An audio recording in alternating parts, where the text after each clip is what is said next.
डर एक एहसास में आपका स्वागत है।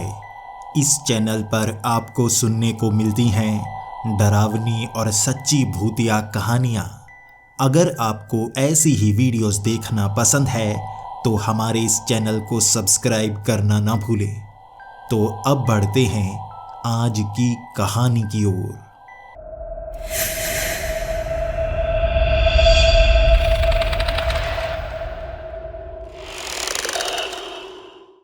हेलो दोस्तों, मेरा नाम विक्टर महाजन है और पूरी दुनिया मुझे द डेड मैन के नाम से जानती है।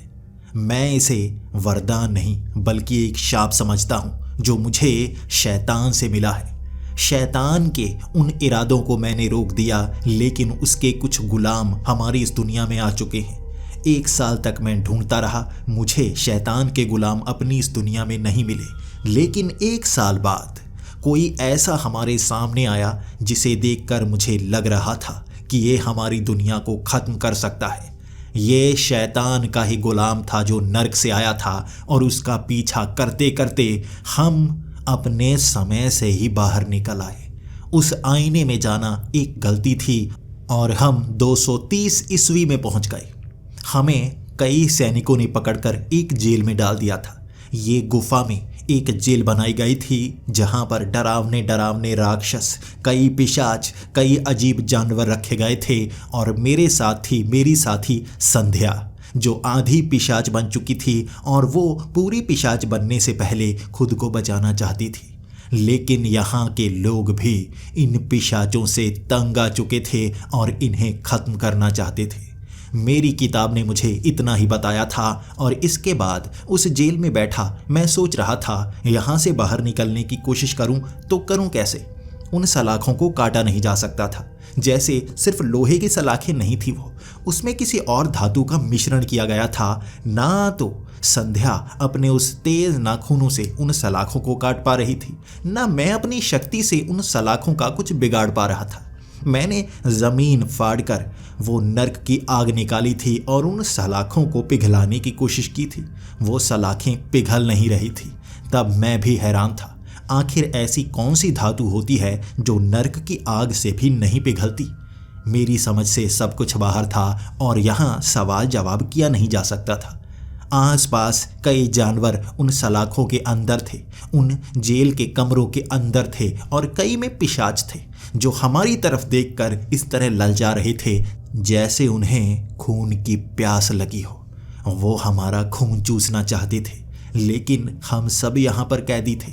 इन सलाखों को पार कोई नहीं कर सकता था। जिसने हमें कैद किया था, हमें इंतज़ार था वो लोग यहाँ पर आएंगे, अब उनसे बात करनी होगी, उसके बाद ही बचा जा सकता है। कई घंटों तक हमने इंतज़ार किया था। हम दोनों को भूख भी लग गई थी। लेकिन उसके बाद वहाँ पर कई गांव के लोग आए जिनके हाथों में तलवारें थी, लेकिन कुछ लोग जिन्होंने अजीब कपड़े पहन रखे थे वो उनके बीच थे। ये 2 लोग थे जिन्होंने सूट जैसा कुछ पहन रखा था। प्राचीन काल के कपड़े होंगे, लेकिन ये कपड़े शाही लग रहे थे। ज़रूर ये यहाँ की सल्तनत के कुछ न कुछ तो होंगे। इसके बाद वो हमारे करीब आए। उन्होंने सलाखों के अंदर देखना शुरू कर दिया। इसके बाद उनकी भाषा पहले समझ में नहीं आ रही थी, लेकिन मैं हर तरह की भाषाएं जानता हूँ। ये प्राचीन भाषा है जिसे मैं ट्रांसलेट आसानी से कर सकता था। वो मुझसे पूछना चाहते थे, तुम यहाँ पर क्या कर रहे हो? कौन सी सल्तनत से आए हो? तुम यहाँ करना क्या चाहते हो? मैंने अपने कपड़ों की तरफ देखा और मैं समझ गया मेरे कपड़ों की पहचान ये कर नहीं पा रहे होंगे। मैं आधुनिक कपड़े पहनकर आया था और संध्या ने भी एक ड्रेस पहनी हुई थी और उन्हें लग रहा होगा हम किसी और देश से आए हैं। मैंने उनसे पूछा, आखिर ये कौन सी सल्तनत है? मुझे इसके इतिहास के बारे में ज़्यादा पता नहीं था। उसने कहा, हम कलिंगा साम्राज्य के सेवक हैं, हम सैनिक हैं और हमें खबर मिली थी कि यहाँ पर अजीब किस्म के लोगों को पकड़ा गया है। तुम्हें सच बताना होगा, तुम कहाँ से आए हो? इंद्रप्रस्थ? क्या तुम इंद्रप्रस्थ से आए हो या मथुरा से या सिंध से? मुझे तुम्हारे कपड़े सिंधियों जैसे लग रहे हैं। सच में तुम सिंध से आए होगे? मैं याद करने की कोशिश कर रहा था आखिर 230 ईस्वी में कौन कौन से राज्य हुआ करते थे। मेरी इतिहास की जानकारी ज़्यादा नहीं थी, लेकिन मैंने नज़रें झुकाकर कह दिया, हम दोनों तो व्यापार करने के लिए अलग अलग देशों में घूमते रहते हैं और जो कपड़े हमने पहन रखे हैं हमने खुद बनाए हैं, ताकि लोगों को पता चले कि हमारे कपड़े अलग हैं, हम व्यापार करते हैं, हम किसी खास देश के जासूस नहीं हैं।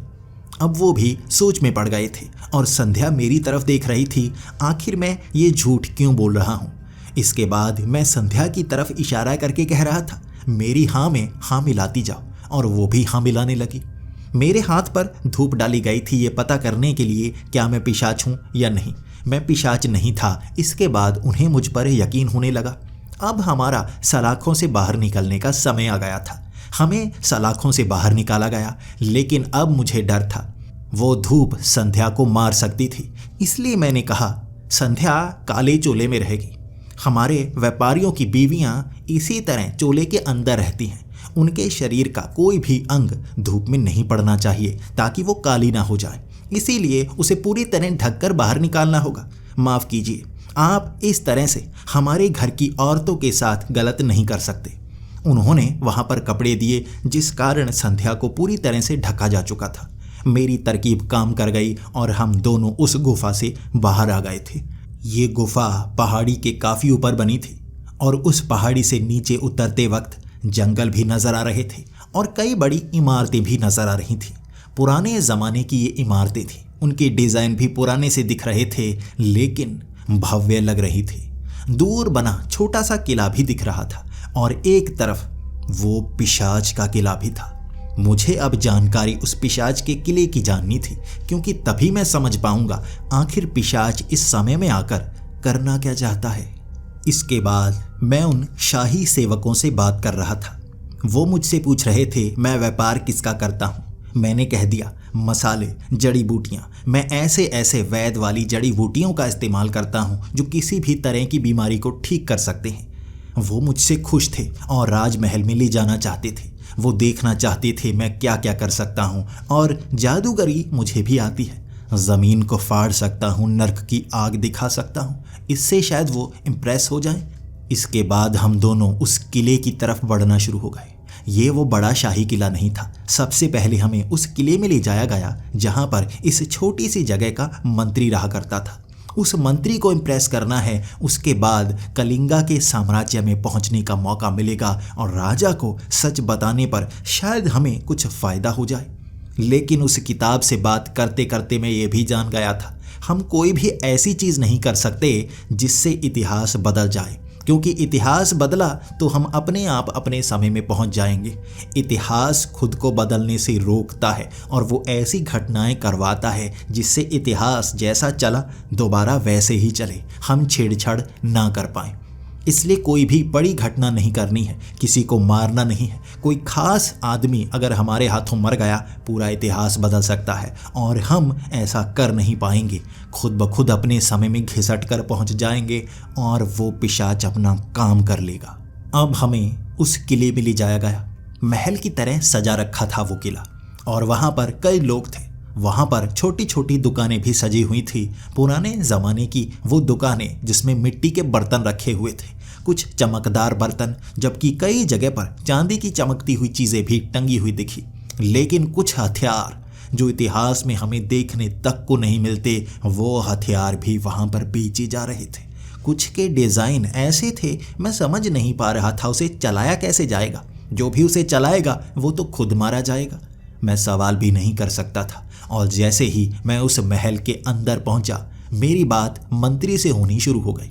मैंने संध्या को अपनी बीवी बताया था, जो ऊपर से नीचे तक ढकी हुई थी, लेकिन अब वो किले के अंदर आ चुकी थी, इसलिए अपने चेहरे से वो कपड़ा हटा चुकी थी। मंत्री से बात करते करते हमने इस जगह के बारे में बहुत कुछ जाना। मैं भाषा का इस्तेमाल कर पा रहा था और शायद संध्या को ये पुरानी भाषा आती ना हो, इसलिए उसे मैंने चुप रहने को ही कहा था। वो अब ऐसी जड़ी बूटियों के बारे में पूछ रहे थे जिससे जवान हुआ जा सके, जवानी वापिस आ सके। उनकी उम्र 60 साल थी और वो दोबारा जवान होना चाहते थे, इसीलिए यहाँ पर कई वैज्ञानिकों को काम पर लगाया हुआ था। वो ऐसी दवाई बनाना चाहते थे जिससे शरीर उल्टा चल पड़े, वो बूढ़े ना हों बल्कि जवान होना शुरू हो जाएं। और मुझसे भी उन्हें यही काम था। वो कह रहे थे, क्या तुम ऐसी जड़ी बूटी बना सकते हो जिससे मैं जवान हो पाऊँ? मैं अब क्या करता? उनका दिल जीतने के लिए मैंने हामी भर दी, लेकिन मैंने कहा इसके लिए मुझे दिमाग चलाना पड़ता है, बहुत सारी जड़ी बूटियों की जानकारी इकट्ठी करनी होगी। अगर कोई मुझे परेशान करेगा तो मैं ये काम कर नहीं पाऊंगा। मैं जो जो मंगवाऊं आपको ला कर देना होगा, भले ही वो जितना भी कीमती हो। क्या आप कर पाएंगे? उन्होंने कहा हाँ, अगर तुम मुझे जवान बना दो मैं वो काम करने को तैयार हूँ। मैंने कहा मुझे इसके साथ ही जानकारी भी चाहिए, आपके पास कौन कौन कैद है, क्योंकि कई अजीब शक्तियों से भी जड़ी बूटी बनाने के लिए कुछ चीज़ें चाहिए होती हैं, जैसे कि खून। इसके बाद वो मान गए थे और अब मौका था सारी जानकारी निकलवाने का। मैं उनसे पूछने लगा, मुझे ये बताइए यहाँ पर ये जो पिशाच हैं ये कहाँ से आए, कहाँ पैदा हुए, कैसे ये आगे बढ़ते गए और यहाँ ये क्या करना चाहते हैं, मैं इसकी जानकारी पाना चाहता हूँ। अब मंत्री ने मुझे जो जो बताना शुरू कर दिया, ये मेरे लिए सब कुछ नया था। मंत्री ने कहा जिस किले के पास से तुम्हें पकड़ा गया है, तुम जानते हो वो किला किस लिए मशहूर हुआ करता था? मैंने कहा नहीं। उस किले में एक आदमी था, डोजन ने ऐसी तकनीक बनाई जिससे वो अपने शरीर को हमेशा जवान रख पाए, इसलिए वो अमर होना चाहता था और उसने ऐसे ऐसे केमिकल बनाकर अपने शरीर में डाले कि खुद को उसने एक पिशाच बना लिया। तभी से उसे पिशाच माना जाने लगा। लेकिन ये पिशाच कुछ अलग था। ये पिशाच कभी बूढ़ा नहीं होता, उसे जितने भी जख्म दिए जाते वो जख्म भर जाते, और वो शक्तिशाली इतना था, उसके पास बड़े बड़े नाखून थे जिससे वो कई मोटे पेड़ों को काट सकता था। इस तरह पिछले 100 सालों से हम उसे मारने की कोशिश करते रहे और यहाँ पर वो अपनी सेना बनाता रहा। सिर्फ एक ही कमी थी उसमें, जितनी भी वो सेना बनाता वो सेना कमज़ोर होती। उससे ऐसी सेना कभी बनी नहीं जो उसकी तरह तगड़ी हो और कभी बूढ़ी ना हो। कहते हैं कि वो पिशाच जिसे भी काटता है उसे भी पिशाच बना लेता है, उसके पास भी वैसी शक्तियाँ आ जाती हैं और वो सब पिशाच उसके गुलाम होते हैं, उसकी मर्जी मानते हैं। हमारे कई सैनिकों को उन्होंने पिशाच बनाया और हमारे साथ युद्ध लड़वाया। ये गुप्त युद्ध था जो कलिंगा साम्राज्य ने पिशाचों के साथ लड़ा था। वो डोजन, जिसे ड्रैकुला नाम भी दिया गया था, वो इतना क्रूर था कि वो चुड़ैलों, डायनों, भूतों किसी को नहीं छोड़ता था। वो अपनी तरह बाकियों को भी बनाना चाहता था, इसलिए उसने हर तरह के जीव को पकड़कर मारना शुरू कर दिया। जिस गुफा में तुम्हें बांध कर रखा गया था ये उसकी गुफा थी। उसने यहाँ पर इंसानों पर एक्सपेरिमेंट किए, उसने यहाँ पर जानवरों पर एक्सपेरिमेंट किए, भूतों पर, चुड़ैलों पर, डायनों पर। वो इतना क्रूर था, हर भयानक बुरी चीज़ तक को तड़पा तड़पा कर मारता। अच्छे इंसानों के साथ वो क्या करता होगा तुम सोच तक नहीं सकते। वो क्रूर होता गया अपनी सेना बनाने के लिए, लेकिन हर बार वो युद्ध हारता गया। कहते हैं कि वो इतना शक्तिशाली है कि हजारों से अकेला लड़ सकता है, और वो जो भी एक्सपेरिमेंट कर रहा था हर उस चीज को तोड़ दिया गया। इसके बाद उससे युद्ध किया गया और वो हार गया। युद्ध में हजारों सैनिक मारे गए थे, कहते हैं कि लाखों तक जमीन में दफन हो गए थे। इसके बाद उसे पकड़ा गया, लेकिन उसे मारा नहीं जा सका। उसका शरीर अभेद था, जिसके अंदर से तलवार भी आर पार नहीं हो सकती थी। उसके शरीर को खत्म नहीं किया जा सकता था, इसलिए उसे कैद किया गया। उसे कैद किया गया वो रूहानी धातु से। रूहानी धातु कहते हैं ये नर्क से आई धातु है जो किसी भी तरह की गर्मी से जलती नहीं। उस धातु में उसे बांध दिया गया और ज़मीन के नीचे दफन एक गुफा में रखा गया। अब भी कलिंगा साम्राज्य में वो गुफा है जहाँ पर ड्रैकुला को रखा गया है। कहते हैं कि उसे मारा नहीं जा सकता, लेकिन हमेशा के लिए कैद रखा जा सकता है। अब मुझे जानकारी मिल गई थी डोजन के बनने की, यानी कि ड्रैकुला, एक ऐसा पिशाच जो खुद की तरह बाकियों को भी पिशाच बनाना चाहता है। लेकिन मैं ये जानना चाहता हूँ भविष्य से इस समय में डोजन क्यों आया है? क्या वो खुद से मिलने के लिए आया है, या इस समय में कुछ ऐसी चीज़ है जो वो चाहता है? अब मेरा उस मंत्री से एक और सवाल था। अगर उस ड्रैकुला को पकड़ा जा चुका है, उसके सभी साथियों को मारा जा चुका है, तो वो कौन है वो पिशाच जो यहाँ पर मिल रहे हैं? मंत्री भी हैरान था और निराश था।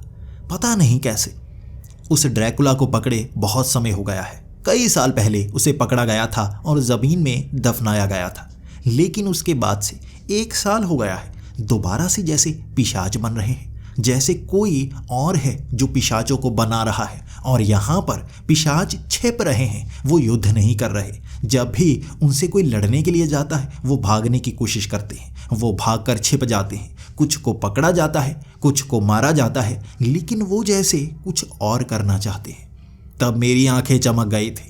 ड्रैकुला इस समय में आकर पिशाचों को बना रहा है और कुछ और करना चाहता है। क्या करना चाहता है ये एक रहस्य है और इसी को तो सुलझाना है। आखिर इतिहास में आकर वो भविष्य को बदलना चाहता है। कैसे? मैंने उस मंत्री से कहा था, क्या मैं उस गुफा में जा सकता हूँ? क्या मैं ड्रैकुला से मिल सकता हूँ? अगर मैं ड्रैकुला से मिल पाया शायद मैं उससे उगलवा पाऊँ कैसे अमर हुआ जा सकता है, कैसे बुढ़ापे से दोबारा जवानी में जाया जा सकता है। वो मंत्री बहुत ज़्यादा गुस्से में आ गया था। नहीं, ऐसा हो ही नहीं सकता। कलिंगा साम्राज्य के राजा ने ये खास तौर पर कहा है उस तकनीक को दोबारा ना बनाया जाए। ऐसा ड्रैकुला दोबारा नहीं बनना चाहिए और उस ड्रैकुला के पास भी वो तकनीक खत्म हो चुकी है। उसके सभी यंत्रों को खत्म कर दिया गया और उसे भी याद नहीं है वो खुद कैसे बना, इसीलिए और ड्रैकुला वो बना नहीं सकता। अगर उसे ये पता चल गया या किसी और ने उस तकनीक को बना लिया तो बहुत बड़ी गड़बड़ हो सकती है। तुम भी ऐसा नहीं कर सकते। मैं बूढ़ा ही मरकर ठीक हूँ, लेकिन अगर ड्रैकुला जैसा मैं बन गया तो बहुत विनाश हो जाएगा। मैं ये होने नहीं दे सकता। अब मंत्री मान नहीं रहा था। मुझे कोई और तरकीब लगानी थी। या तो मुझे इस समय के ड्रैकुला से बात करनी थी या अपने समय के ड्रैकुला को ढूंढना था। तब मैंने उस मंत्री से कह दिया, अगर आप ऐसा नहीं कर सकते तो मुझे एक चीज़ की आज़ादी दीजिए। यहाँ पर जितने भी पिशाच मिल रहे हैं आप मुझे छोड़ दीजिए। मैं पिशाचों से मुकाबला कर सकता हूँ। मैं उन पिशाचों को पकड़ूंगा, उन्हें टॉर्चर करूंगा और पता करूंगा आखिर उन्हें बना कौन रहा है। जब ड्रैकुला पकड़ा जा चुका है तो पिशाच कैसे बन रहे हैं, मैं इस रहस्य से पर्दा उठाना चाहूँगा। अगर आप मुझे इजाज़त दें तो, ताकि मैं उनके खून को निकाल पाऊँ और ये समझ पाऊँ कैसे ये पिशाच बन रहे हैं। वो मंत्री मान गया था और हमें उस किले से जाने की आज़ादी मिल गई। अब हम दोबारा जंगल में थे और यहाँ कलिंगा साम्राज्य में हमें रोकने वाला कोई नहीं था। एक बड़ी सी मोहर हमें पकड़ाई गई थी जो राजा की मोहर होती है। उनके साम्राज्य में बनाई हुई मोहर जिसके भी पास हो उसे पूरी आज़ादी होती है। वो भी एक मंत्री के समान होता है, कुछ भी कर सकता है। अब यहाँ गांव वाले लोग भी हमारी मदद ही करेंगे और हम दोबारा जंगल में थे पिशाचों को ढूंढने के लिए। हमें किसी पिशाच को पकड़ना था और इसके लिए हमें रात होने का इंतज़ार करना था। वहाँ जंगल के बीच ही फलों को खाकर, सब्जियाँ कच्ची खाकर हमने वो पूरा दिन निकाला। तब संध्या को जैसे प्यास लगने लगी थी, वो प्यास पानी से बुझ नहीं रही थी। वहाँ जानवरों का खून चूसना पड़ा था संध्या को, तब जाकर उसकी प्यास बुझी थी। लेकिन उसने किसी जानवर को मारा नहीं। वो छुटकारा चाहती थी इससे। अंधेरा होने तक हम इस जंगल में उन पिशाचों को ढूंढते रहे थे। अंधेरा होने के बाद यहाँ कई तरह के जानवर घूमते हुए मिले। कुछ जानवर ऐसे थे जो देखने में बहुत ज़्यादा अजीब लग रहे थे। कुछ जानवरों के जैसे दो दो सर थे। कई जानवर मकड़ी जैसे लग रहे थे। ऐसा महसूस हो रहा था जैसे इस जंगल में कोई एक्सपेरिमेंट कर रहा है और इन जानवरों को बना रहा है। ये डोजन ही होगा, इसलिए हमें उन जानवरों का पीछा करने में कोई फ़ायदा नहीं था। हमें तो कोई समझदार पिशाच चाहिए था जो वापस अपने उस जगह पर जाएगा और हम पीछा करके उस जगह पहुंच जाएं।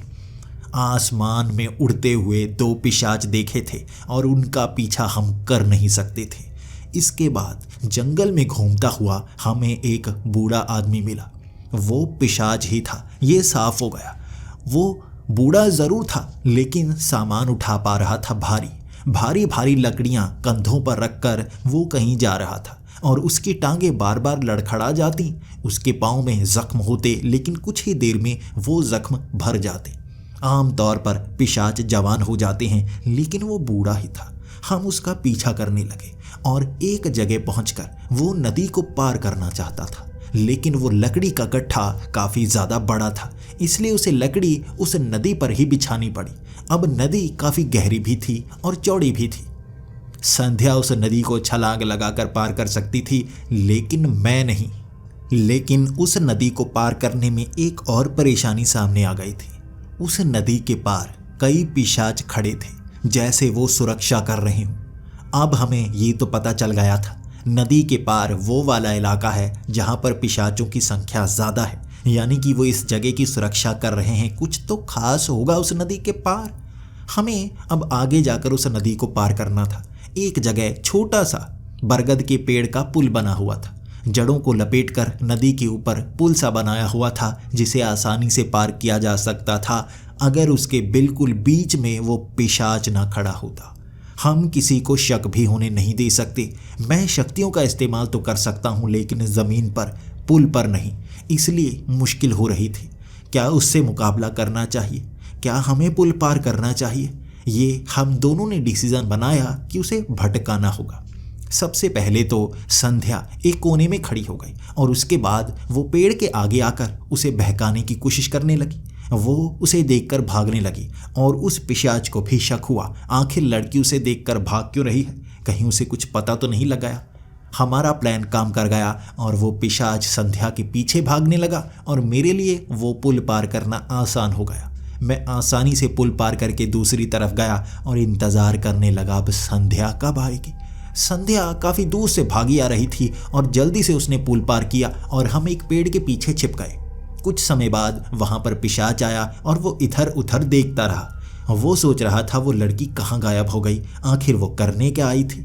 वो सोचता सोचता दोबारा पुल पर खड़ा हो गया।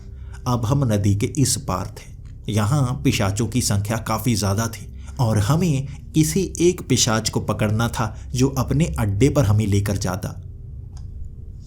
हमने एक पिशाच को ढूंढ भी लिया। पिशाच को ढूंढने के बाद हम उसका पीछा करने लगे, लेकिन हमें ये पता नहीं था एक पिशाच के सिक्स्थ सेंस भी होती है। जब कोई खतरनाक चीज़ उसके आसपास हो उसे पता लग जाता है। हम पिशाच का पीछा कर रहे हैं, पिशाच जान गया था और उसके बाद उसने हम पर हमला कर दिया। अगर संध्या ना होती शायद मैं उसका मुकाबला सही से कर ना पाता। वो इस तरह से उछल उछल कर हमला कर रहा था कि संध्या ने उसे पकड़ लिया और जब संध्या ने उसे दबोच लिया मेरा काम आसान था।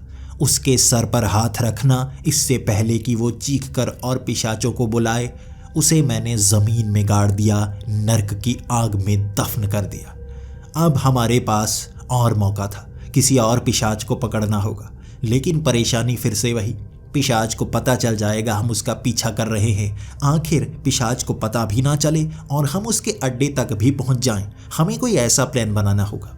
तब संध्या ने कहा था, मैं आधी पिशाच हूँ और पिशाचों के बीच मैं बिल्कुल उन जैसी लगती हूँ। अगर मैं उनका भरोसा जीत पाऊँ, किसी एक पिशाच का भी, वो मुझे अपने साथ ले जाएगा और उसके बाद मैं तुम्हें भी अपने साथ ले जाऊंगी। ये काम कर सकता है। हम एक पिशाचों की टोली के पास पहुँचे। उसके बाद मेरी तरकीब ये थी कि संध्या भागती हुई वहाँ पहुँचे और डर कर उन्हें कहे, मैं पिशाच अभी आधी हूँ, मुझे खतरा है, कलिंगा के कई सैनिक यहाँ आ चुके हैं। तब संध्या ने ऐसा ही किया। संध्या भागती हुई उन 5-7 पिशाचों के पास गई और वहाँ जाकर रोने लगी। संध्या भी एक पिशाच थी, उन्हें पता लग गया था। संध्या ने भी वैसा ही कहा कि मेरे पीछे कई सैनिक लग गए हैं, मुझे बचाओ। तब वो पिशाच इधर उधर ढूंढने लगे थे और मैं ज़मीन पर पड़ा हुआ था। मैं बेहोश होने का नाटक करने लगा और उन्होंने मुझे पकड़ लिया। मुझे उन्होंने कैदी बना लिया था और इसके बाद संध्या कहने लगी, नहीं, ये मेरा साथी है, ये भी पिशाच बनना चाहता है, लेकिन मैं इसे पिशाच बना नहीं पा रही हूँ। मैंने इसे कई बार काटा लेकिन ये पिशाच बन नहीं रहा। ये मेरा पति है और मैं इसे भी पिशाच बना लूँगी। इसे अपने साथ ले लो, हम चलते हैं वहीं पर, इसे भी पिशाच बनाएंगे। हमारा प्लान काम कर गया। हम उनका पीछा करके उनके अड्डे तक नहीं जा सकते थे, लेकिन अगर पिशाच हमें खुद ले जाएं उनके अड्डों पर तो काम बन सकता है। अब वो सीधा चल पड़े थे अपने उस इलाके की तरफ। हमारा मानना था वो डोजन का इलाका होगा और हमारा सामना सीधा शायद डोजन से हो जाए, लेकिन पता तो लग जाएगा वो कर क्या रहा है। तब हमें वो पिशाच एक गांव में ले गए। ये साधारण सा गांव था, कोई किला जैसा नहीं लग रहा था और उस गांव में कई घर बने हुए थे। झोंपड़ों के अंदर हमें जैसे बंद कर दिया गया और बाहर से दरवाज़ा लगा दिया गया। अब वो भीड़ बनाकर बाहर बात कर रहे थे कि कलिंगा के सैनिक यहाँ तक पहुँच आए हैं और उन्हें रोकने के लिए हमें और तरकीब बनानी होगी। अंदर से हम सोचे जा रहे थे अब हमें क्या करना चाहिए। कुछ समय बाद एक भारी भरकम आदमी आया। वो पिशाच नहीं था, वो कुछ और था, लेकिन क्या हमें पता नहीं चल पा रहा था। उसके शरीर के अंदर से एक धुआं सा निकल रहा था। मैं पहचान करने की कोशिश कर रहा था आखिर वो क्या हो सकता है। वो एक भेड़िया मानव था जिसकी जानकारी मेरी किताब ने दे दी थी, और वो भेड़िया मानव मुझे पिशाच बनाना चाहता था। मैं भी पिशाच बनने से डरता नहीं हूं, लेकिन मेरा शरीर पिशाच बनेगा। मैं तो अमर हूं, बार बार उठ खड़ा हो सकता हूं। मैं अब उसके साथ चल पड़ा था, लेकिन मन में ख्याल ये आ रहे थे, अगर उन्होंने पकड़कर मुझे मार दिया मैं तो उठ खड़ा हो जाऊंगा शायद अपने उस समय में। संध्या का क्या? संध्या का क्या होगा? मैं उस भेड़िया मानव के साथ चल पड़ा था और उन्होंने वहां पर कई गुफाएं बना रखी थी। जमीन खोदकर जमीन के अंदर बनाई हुई गुफाएं जो गांव के नीचे टनल की तरह फैली हुई थी। वो उन्हीं के नीचे रह रहे थे। दिन के समय वो इन गुफाओं में छिप जाते और रात के समय बाहर निकलते। बाहर निकलकर ये इस तरह के झोंपड़े बनाया करते, लकड़ियों के और सामान बनाया करते। ये यहीं पर रहना शुरू हो गए थे और धीरे धीरे ये गांव बड़ा हो रहा था। इन्होंने बहुत सारे ऐसे घर बना रखे थे जिनमें कोई रहता नहीं था। ये नए घर थे, ये अपनी एक सल्तनत बना रहे थे। लेकिन इन पिशाचों को किसने बनाया ये जानना था। ड्रैकुला तो कैद है, तो इन्हें कौन बना रहा है ये जानने के लिए मैंने उस भेड़िया मानव से सवाल किया था, लेकिन मेरी आंखों में वो बस देखता रहा, मुझे जवाब नहीं दिया। उन गुफाओं के ज़रिए, उन सुरंगों के ज़रिए वो मुझे एक ऐसी जगह पर ले गया जहाँ पर एक बड़ी सी मूर्ति बनाई गई थी। वो मूर्ति डोजन की थी। वहाँ पर हमें इंतज़ार करना था। कोई था जो हमें पिशाच बनाता। हम उसका इंतज़ार करने लगे और मुझे लग रहा था वो डोजन ही होगा। लेकिन संध्या का कहना था, तुम खुद पिशाच क्यों बनना चाहते हो? तुम इससे उसके गुलाम बन जाओगे और वो जो कहेगा तुम्हें करना होगा। तुम्हारा शरीर अपने आप गुलामी की निशानियां दिखाएगा। गुलाम बनने के बाद तुम उसे मार भी नहीं पाओगे। लेकिन मेरे पास भी एक अलग ही तरकीब थी। मैं उस तरकीब से चलने वाला था और संध्या को बताना अभी मैंने सही नहीं समझा। हम इंतज़ार करते रहे थे और लगभग पूरी रात बीत गई। जब दिन हो गया था सभी पिशाच गुफाओं में घुसने लगे और अब वो था जो आकर मुझे पिशाच बनाता। ये डोजन नहीं था, ये एक बूढ़ा आदमी था। वही बूढ़ा आदमी जिसने बड़ी सी लकड़ी उठाई थी और वो उसने नदी को पार किया था। वो बिल्कुल मेरे करीब आया और मेरे कपड़ों की तरफ देखने लगा। मेरे कपड़ों की तरफ देखने के बाद उसने संध्या की कपड़ों की तरफ देखा। ये कपड़े पहचाने पहचाने से लग रहे हैं। क्या तुम्हें भी डोजन वो भविष्य से लेकर आया है? तभी मेरी आंखें चमक गई। अब मैं समझ नहीं पा रहा था कहूँ तो क्या कहूँ। अगर सच बोला तो वो और सवाल करेगा और फंसाएगा, और झूठ बोले तो हम पकड़े जाएंगे। तभी मैंने कहा, नहीं नहीं, हम भविष्य से नहीं आए हैं। कुछ लोग थे जिन्होंने वहां जंगल में कपड़े उतारे थे। हमें लगा ये कपड़े काम के हो सकते हैं। हम मियाँ बीवी, हमारे पास ज़्यादा खाने की चीज़ें नहीं थी, पहनने के लिए कपड़े नहीं थे। ये कपड़े हमने उठा लिए। हमें माफ़ कीजिए, ये आपके कपड़े थे, हमने चोरी कर लिए। लेकिन भविष्य की ये बात को हम समझ नहीं पा रहे हैं। तब वो बूढ़ा कहने लगा, समझने की ज़रूरत भी नहीं है, सच बता दिया, बस इतना काफ़ी है। अब ये लड़की तो पिशाच है और आधी पिशाच, इसे भी पूरा पिशाच बना दिया जाएगा और तुम्हें भी अब पिशाच बनना है, तुम भी बन जाओगे। अब मुझे और घबराहट होने लगी। संध्या आधी पिशाच है, इसका मतलब जो डर उसके अंदर है कि वो पूरी पिशाच बनेगी, ऐसा नहीं होगा। उसे आधा बनाया गया है, इसीलिए वो इस इंसानी रूप में है और वो यहाँ उसे पूरा पिशाच बनाते। और तब मैंने कहा था, नहीं नहीं, इसे पूरा पिशाच नहीं बनाना है। मैं जानता हूँ पूरा पिशाच बनने के बाद वो ज़्यादा शक्तियाँ तो आती हैं, लेकिन वो स्त्री वाला सुंदर स्वरूप भी खत्म हो जाता है। मैं इसे उस भयानक रूप में नहीं देख सकता। मैं इससे प्यार करता हूँ। मैं चाहता हूँ इसे आधी पिशाचनी ही बनाए रखो। मैं पूरा पिशाच बनने को तैयार हूँ। अब वो मुझे पिशाच बनाना चाहता था और मुझे वहाँ एक बड़े से पत्थर पर लिटा दिया गया। सामने डोजन की वो मूर्ति थी जिसकी आंखों से थोड़ा थोड़ा खून बह रहा था। ऊपर सर बिल्कुल खाली था, मटके के आकार का बनाया गया था। उसमें वो खून डालते रहते जानवरों का जो उसकी आंखों से बहता। अजीब से रीति रिवाज थे उनके और मुझे इतिहास के बारे में भी जानना था। शायद ये बूढ़ा मुझे उसके बारे में भी बताता। लेकिन सबसे पहले तो मुझे लेटाकर वहाँ वो मंत्रों का जाप करने लगे। ये अजीब से मंत्र थे जिसमें बार बार डोजन शब्द आ रहा था और बाकी चीज़ों को मैं समझ नहीं पा रहा था। उसके बाद वो धीरे से आया, उसके लंबे दांत निकले और उसने गर्दन से मुझे जैसे चीर डाला।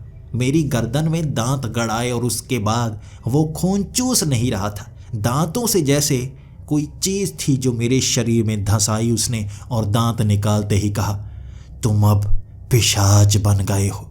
ये खून 24 घंटे में तुम्हारे शरीर में मिल जाएगा और तुम्हारा खून भी यही बन जाएगा। तुम अब एक पिशाच हो। तुम्हारी बीवी और तुम दोनों पिशाच की जोड़ी हो और माना जाता है पिशाच की जोड़ी सबसे शक्तिशाली होती है। 24 घंटे का इंतज़ार, लेकिन मेरे शरीर में बदलाव आने शुरू हो गए थे। ऐसा लग रहा था जैसे एक शक्ति मेरे शरीर में बढ़नी शुरू हो गई है।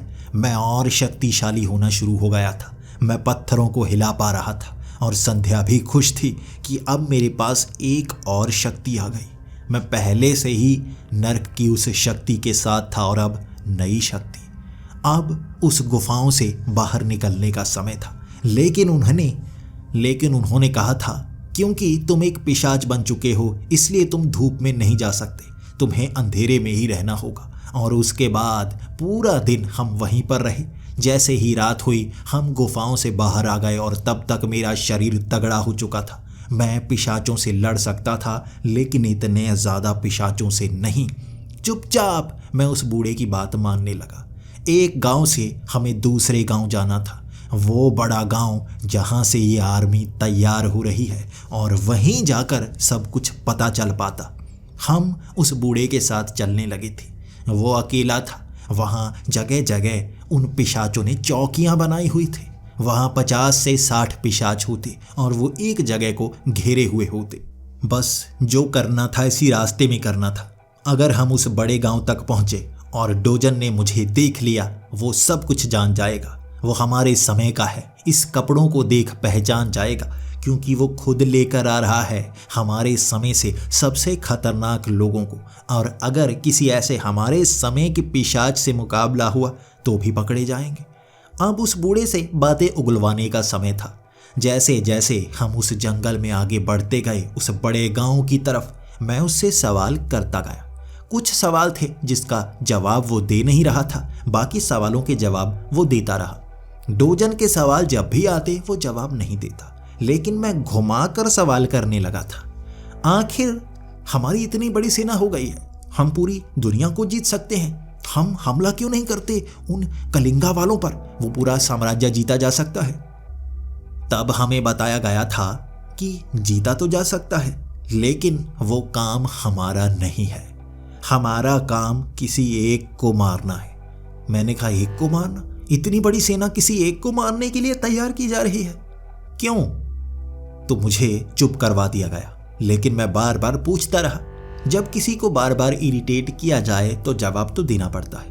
वो बूढ़ा भी इरिटेट होकर जवाब देता जा रहा था। हमें कलिंगा वालों से युद्ध तो लड़ना है, लेकिन उसे जीतना नहीं है, उन्हें बस युद्ध में बहकाना है। यहाँ पर जितने भी लोग हैं, ये पिशाच युद्ध में उनके खिलाफ लड़ेंगे। उनकी सेना काफ़ी बड़ी है, लेकिन एक साल में हमने पिशाचों की इतनी सेना बना ली है कि युद्ध में उलझाया जा सकता है। उसके बाद डोजन किसी एक को मारना चाहते हैं। बहुत समय पहले कलिंगा वालों ने डोजन को कैद कर लिया था, लेकिन डोजन वहां से बच निकले। उनको लगता है असल में उन्होंने डोजन को कैद कर रखा है, लेकिन डोजन तो आज़ाद है, यहाँ दोबारा सेना बना रहा है। इसके बाद हमें बस उस गुफा में जाना है। डोजन ने अपनी जगह किसी और को कैद कर दिया था, इसलिए अब डोजन वहां पर जाकर जिसे कैद किया है उसे मारना चाहते हैं, लेकिन कोई भी उस गुफा में जाएगा नहीं, सिर्फ डोजन जाएंगे उसे मारने के लिए। अब ये भी मेरे लिए नई जानकारी थी और इससे मैं जान नहीं पा रहा था आखिर डोजन करना क्या चाहता है। और अपनी जगह उसने किसी और को फंसाया। लेकिन डोजन तो 2 है ना, ये तो हमारे समय का है। इसका मतलब यहाँ लोगों को झूठ बताया जा रहा है। ये उस गुफा में जाना चाहता है, अपने इतिहास को मिलना चाहता है। अपने इतिहास में जाकर ये करेगा क्या? और ऐसा हथियार क्यों बना रहा है जिससे वो खुद को ही इतिहास में मार सके? इससे तो वो खत्म हो जाएगा ना। वो खुद को मारना नहीं चाहता होगा, वो कुछ और चाहता होगा। लेकिन उस बूढ़े ने कहा था नहीं, वो गुफा में जाना चाहता है और उस कैदी को मारना चाहता है। मैं अब हैरान परेशान था। इतिहास में अगर हम खुद को मारें तो भविष्य में भी हम खत्म हो जाएंगे और इतिहास समय ऐसा करने नहीं देगा। ये बात तो डोजन को भी पता होगी कि वो खुद को मारने की सिर्फ कोशिश कर सकता है, मार नहीं सकता। और अगर उसने मारा तो वो यहाँ से गायब होकर सीधा भविष्य में पहुँच जाएगा। इससे पहले कि वो खुद को मार पाए वो भविष्य में होगा और यहाँ वो बच जाएगा। इतिहास खुद को सही चलाए रखने के लिए हर कड़ी को हमेशा जोड़कर रखता है, जिससे इतिहास ना बदले। वो समय नियंत्रण रेखा हमेशा सही चलती रहती है। लेकिन अब उस बूढ़े से एक और सवाल करना था। मैंने उससे सवाल किया, तुम ऐसे बड़े पिशाच कैसे बन पाए जो बाकियों को भी पिशाच बना सकता है? क्या मैं भी ऐसा पिशाच हूं जो किसी को काटेगा और वो पिशाच बन जाएगा? तब उसने कहा था, नहीं, ये तुम्हें पता होना चाहिए। हम खास पिशाच हैं। जो खास होते हैं वो बाकियों को भी पिशाच बना सकते हैं। हम उस प्राचीन खून से बने हुए हैं और तुम हमसे बने हुए हो। इसीलिए तुम पिशाच नहीं बना सकते, लेकिन प्राचीन खून से बने हम पिशाच आगे भी पिशाचों की प्रजातियां बढ़ा सकते हैं। मैं अब उससे जानना चाहता था, मैं ऐसा महान पिशाच कैसे बन सकता हूँ? मैं ये साधारण पिशाच नहीं बनना चाहता। मैं आपकी तरह प्रजाति बनाना चाहता हूँ जो हजारों पिशाचों को बना पाए। मैं आप जैसा बनना चाहता हूँ, मुझे अपने जैसा बनाइए। तब उस बूढ़े ने बस मेरी तरफ देखा था और गुस्से में कहा था, जो जितना बताया जाता है उतना करो। ये गुप्त जानकारी तुम्हें बताई नहीं जा सकती, इसलिए तुम्हें चुप ही रहना होगा। वो देखो सामने, वो जो लाइट दिख रही है ना, वो बड़े बड़े पेड़ और पेड़ों के ऊपर लकड़ी के बने हुए घर, वो पीछे वाला किले नुमा पत्थर, उसके अंदर किला है अंडरग्राउंड, बिल्कुल नीचे तक गया हुआ। वहीं पर डोजन मिलेंगे और शायद उन तक जानकारी पहुंचा दी गई होगी कि वो जो भविष्य से आए हैं उन्हें लाया जा रहा है। मैं अब काफ़ी घबरा सा गया था क्योंकि वो गांव आ चुका था और वहाँ इतने ज़्यादा पिशाच थे। उन्हें ट्रेनिंग दी जा रही थी लड़ने की। ये एक सेना थी, सेना से मुकाबला होना था कलिंगा के साम्राज्य का, और मैं अगर यहाँ फंसा तो मुझे मार दिया जाएगा। तभी हमने उसे धक्का दिया और वो आगे जा गिरा। वहाँ वो आगे जा गिरा था और हम पीछे से भाग निकले। अब एक पिशाच जो बूढ़ा था और गिरा हुआ था, वो पीछे मुड़ता उससे पहले ही हम गायब, और हमें वो ढूंढता रहा बहुत समय। हम पेड़ों के ऊपर चढ़ गए थे। दिल की धड़कन मैंने बहुत धीमी कर ली थी और इसके बाद वो हमें ढूंढता रहा और वो वहाँ गांव में गया था। वहाँ दूर से देखा था मैंने वो तगड़े शरीर वाला डोजन। वो उस बूढ़े से पूछ रहा था, कहाँ है वो, कहाँ है, जिसने लड़की के कपड़े भी पहने थे और एक आदमी भी जो उस किले से आया हो। वहाँ वो बताता रहा था, लेकिन उस बूढ़े की पिटाई करने लगा था डोजन। डोजन का शरीर बड़ा सा हो गया था। मैं हैरान और परेशान हो गया था। एक पिशाच, एक वैम्पायर इतना बड़ा भी हो सकता है? उसका कद 12 फुट हो गया था और उसका मुंह भी आधे भेड़िए जैसा, आधे इंसान जैसा और थोड़ा वैम्पायर जैसा। शक्तिशाली ड्रैकुला, महान ड्रैकुला।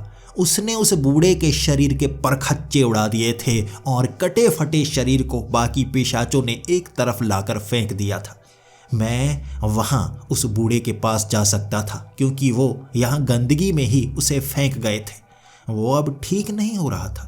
उसके शरीर से खून बहे जा रहा था और वो धीरे धीरे मरे जा रहा था। पिशाच अपने शरीर को ठीक कर सकते हैं, लेकिन वो कर नहीं पा रहा था। मैं उसके पास गया और उससे बात करने लगा और वो बड़ी हल्की सी आवाज़ में बोल पा रहा था। वो मौत के करीब था और मैंने पूछा, हम तुम्हें ठीक कैसे कर सकते हैं? तुम ठीक कैसे हो सकते हो? तुम पिशाच हो, तुम अपने शरीर को ठीक कर सकते हो।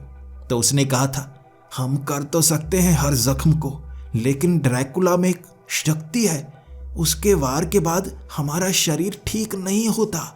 हम नहीं जानते कैसे, लेकिन उसके वार के बाद हमारा शरीर ठीक नहीं होता। अब मुझे कोई नहीं बचा सकता। मैंने तब उससे कहा था, तुम हमें वहां तक पहुंचा नहीं पाए, इसलिए हमारे कारण तुम्हें मारा गया।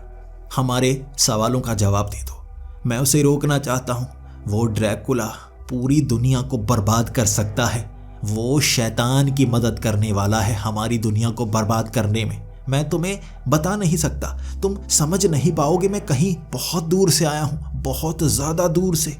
बताओ वो राज जो तुम्हें पता है। तब उसने एक एक करके हर राज खोलने शुरू कर दिए थे। उसने कहा था, तुम्हें पता है हम खास महान पिशाच कैसे बनते हैं? वो प्राचीन राक्षस जो पहले पिशाच हुआ करते थे, वो धरती पर थे, लेकिन उन्हें मारा गया, उनका अंत किया गया। उनके शरीर से निकलने वाला वो चूरा जो उनकी मरी हुई लाशों का मांस होता, उसके सेवन से दोबारा पिशाच के अंदर वो शक्ति पैदा की जा सकती है जिससे वो आगे पीढ़ी बढ़ा सकता है। उस मांस के टुकड़े को, वो राक्षस के मांस के टुकड़े को संभाल कर रखा गया है और उसके अंदर से कणों को निकालकर शरीर में डाला जाता है और हमारे जैसे पिशाचों को बनाया जाता है जो और काटने पर पिशाच बना सकते हैं। वो मांस के टुकड़े धरती पर अलग अलग जगह राक्षसों की लाशों में पड़े हुए हैं। वो राक्षसों की लाशें कभी गलती नहीं, जहां उन्हें ढूंढा जाए उनसे पिशाच बनाए जा सकते हैं और वो महान पिशाच बनते हैं। लेकिन ड्रैकुला सिर्फ महान पिशाच नहीं, वो उनसे भी ज्यादा है। प्राचीन राक्षसों से, प्राचीन पिशाचों से भी ज्यादा शक्तिशाली। और मैं अब तक सोच रहा हूं कैसे उसमें वो असीम शक्ति कहां से आई। वो बहुत कुछ जानता है जो हमें बताता नहीं, और कुछ राज हैं उस गुफा में जो वो जानना चाहता है। वो गुफा में कैदी को मारना चाहता है, उसके पीछे कोई कारण है। वो पता लगाओ, तब तुम उसे रोक सकते हो, वरना वो रुकने वाला नहीं। उसकी आंखों में बदले की आग है। हमारी आंखों के सामने वो बूढ़ा पिशाच मर चुका था और हमें बहुत सारी जानकारी दे चुका था। डोजन ड्रैकुला कुछ करना चाहता था उस गुफा में। उस गुफा में तो उसके इतिहास वाला ड्रैकुला कैद है ना, वहां जाकर उसे क्यों मारना चाहता है? वो कलिंगा साम्राज्य में कुछ करना चाहता है या भविष्य में कुछ करना चाहता है? सवालों के जवाब मिल गए थे, लेकिन वो भी अधूरे। बहुत सारे सवाल ऐसे थे जिनके जवाब अभी मिलने थे। ये बहुत बड़ा रहस्य है। भविष्य का शैतान अगर किसी को गुलाम बनाकर इस दुनिया में लाया है तो उसका प्लान भी बहुत ज़्यादा बड़ा होगा। दोस्तों, आने वाले एपिसोड बहुत रोमांचक होने वाले हैं। डोजन के वो राज खुलेंगे जो आपके होश भी उड़ाकर रख देंगे। तो बने रहिए हमारी इस सीरीज के साथ। तो मिलते हैं अगले एपिसोड में, तब तक के लिए डरते रहें।